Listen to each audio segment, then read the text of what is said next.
Bless Squad, what's going on with y'all, man? It's your boy, Blessed Applesauce, here to bless y'all with another video here on Blessed to Invest. And today we are here to talk about, as you can see from the title, we are here to talk about lifestyle creep.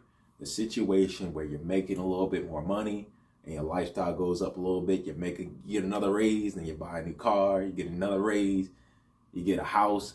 We want to talk about that today and how to avoid that.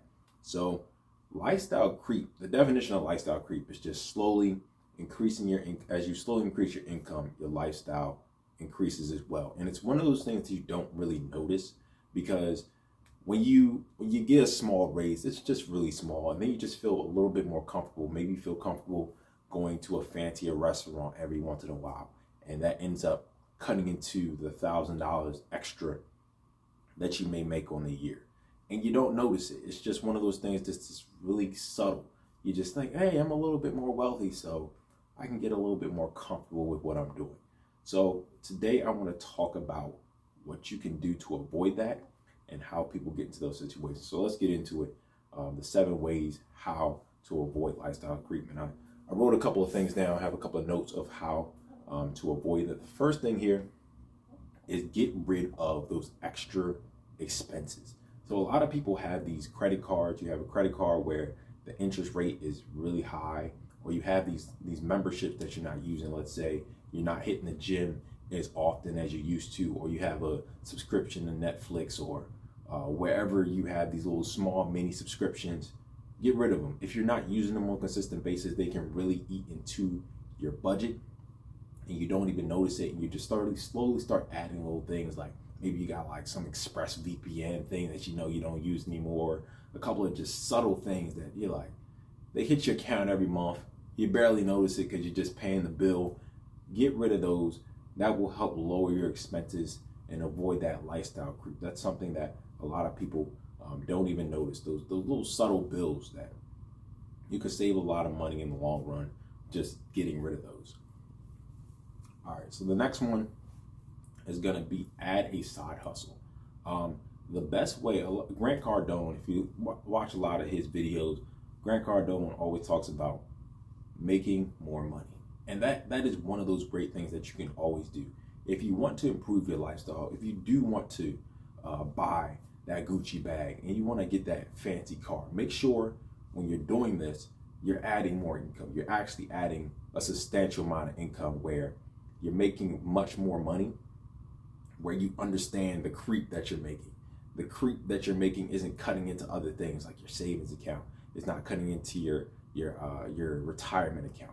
Add a side hustle. Make a little bit more money on the side is very important. I did a video on this if you want to add a couple of side hustles and a couple of business ideas that you can look at. I have a side hustle video, and I also have a business video if you want to look at that.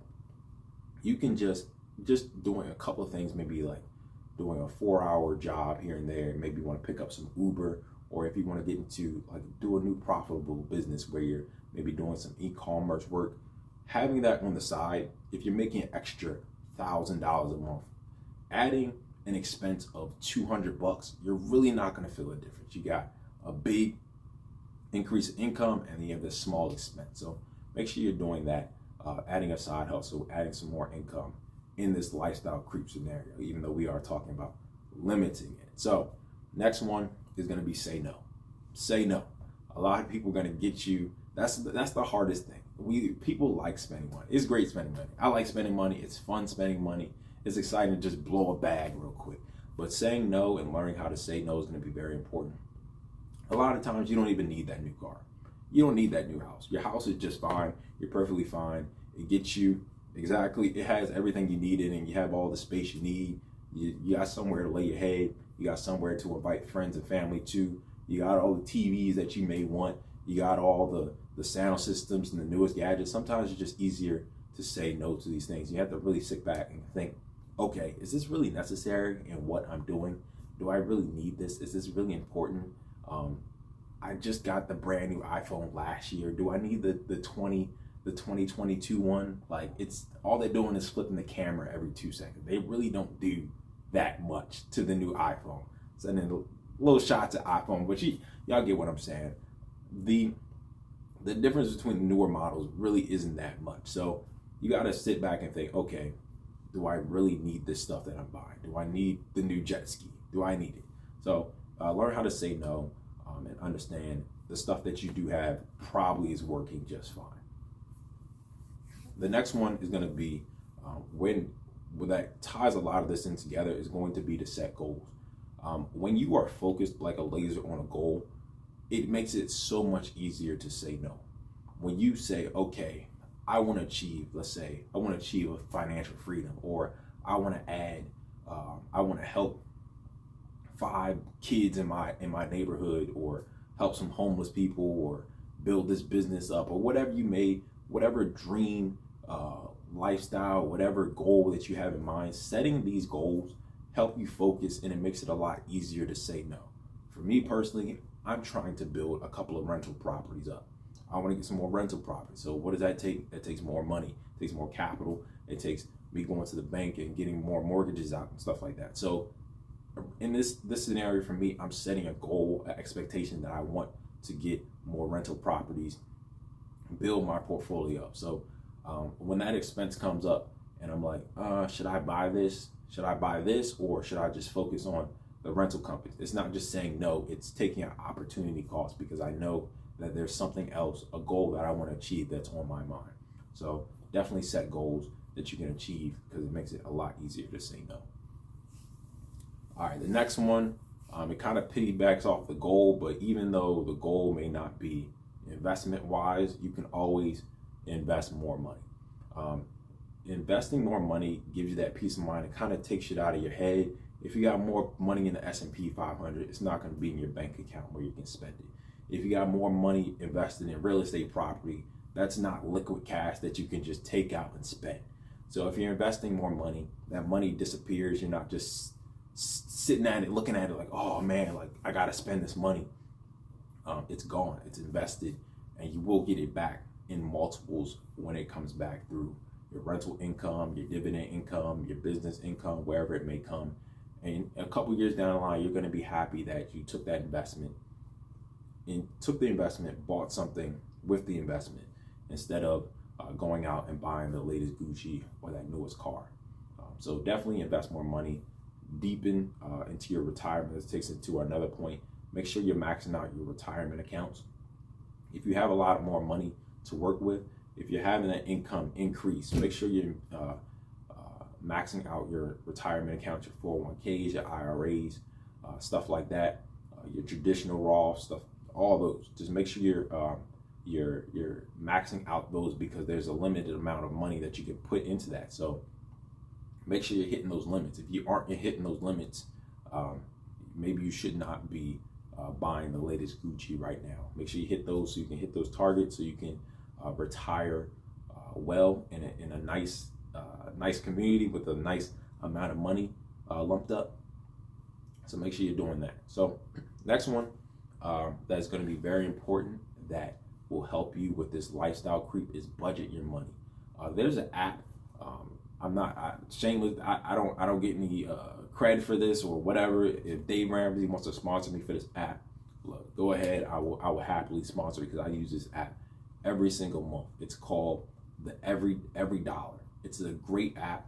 What it does, you can track your expenses every month. You know exactly what's coming in, what's coming out. You can write down your paycheck and all the income that comes in, and you can budget every single dollar. You put $1 into your savings, you got to track it. You put $1 into the stock market, you got to track it. You put $1 into a burger or whatever, you got to track it. So it tracks all your expenses down, and when you're budgeting, you know exactly what you're spending, and you can even see if your lifestyle is creeping up from month to month. You can say, okay, last month I spent, let's throw a number out there, I spent $500 on food. This month I'm spending $700 on food. What's going on here? Why am I creeping up with the food scenario?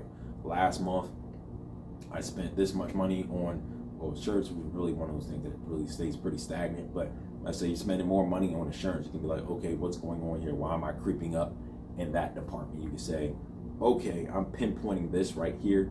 Let's make sure I nip that in the bud and limit how much I spend this month on that particular area. So I really recommend that every dollar, if you're looking to budget, you can also use just basic spreadsheets or Excel sheets just to see where your money's going, because you don't want to be in that scenario where money just disappear. You got to be intentional about this when you're worrying about your management of money.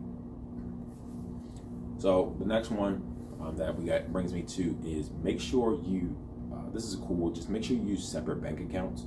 Separate bank accounts is really helpful, especially for me, because it helps me realize this money is going. I can't see it.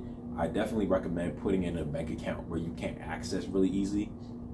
So the bank account I have, I have to literally actually go to the bank to get the money out. I can't just personally access it. It's hard to get access to the money. And with that, the money just starts to rack up and you just forget about it. You just worry about your main checking account or the main account you pull money out of, and you completely forget about that money. And that money can be used towards saving or whatever you may do with it in the future. That will really help you out. So separate your money, your savings account money, your investment money, your retirement money. Make sure that's all separate in separate places so it doesn't get muddied up and all over the place.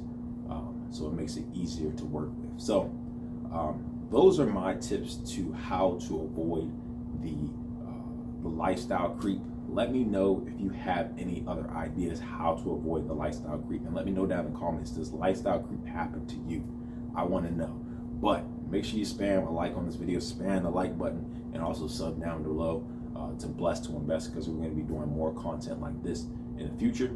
And also, if you have any other topics, like if you want me to cover any other ideas, investment wise, stock market wise, news wise, just let me know down in the comments. My Instagram, Twitter is all down there, and I'll get y'all messages. I read them all. But that's gonna wrap it up. It's been your boy, Blessed Applesauce. Stay blessed, and I'm gonna see y'all next time on Blessed to Invest. Just to see tomorrow is a blessing. Stay prayed up is the message. Everything about a nigga blessed. Everything about a nigga.